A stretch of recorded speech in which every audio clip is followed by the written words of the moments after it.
शुभम ने कहा कि मैं जो बोलता हूँ लॉजिकल बोलता हूँ और मैं हर बात साबित कर सकता हूँ, provided I am given the adequate opportunities to prove myself which I won't gate.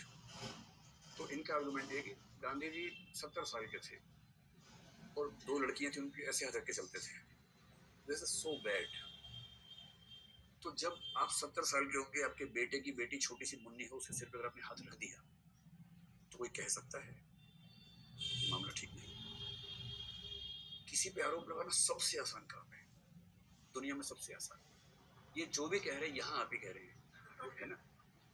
और किसी और ने कहा तो आपने सोचा नहीं बोलने से पहले, आपने कह दिया खुल पे और 50 लोगों को सुना के बोला। तो जिसका भी आपने आर्गुमेंट सुना, आप उसके रिप्रेजेंटेटिव बन के बोल रहे हैं।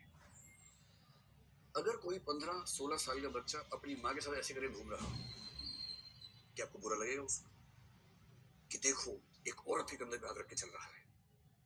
आप कहेंगे माँ बेटा है, ठीक है, इसमें क्या दिक्कत है।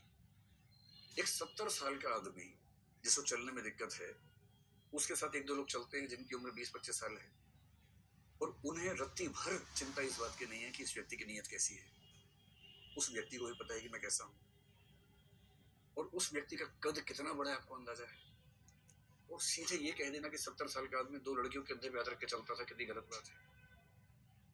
70-75 की उम्र में हमारे घर में किसी की तबीयत खराब हो और वो अपनी बेटी और बहू के कंधे पे हाथ रख के चल रहा हो, जा रहा हो, तब आप नहीं बोलेंगे क्योंकि घर का मामला है।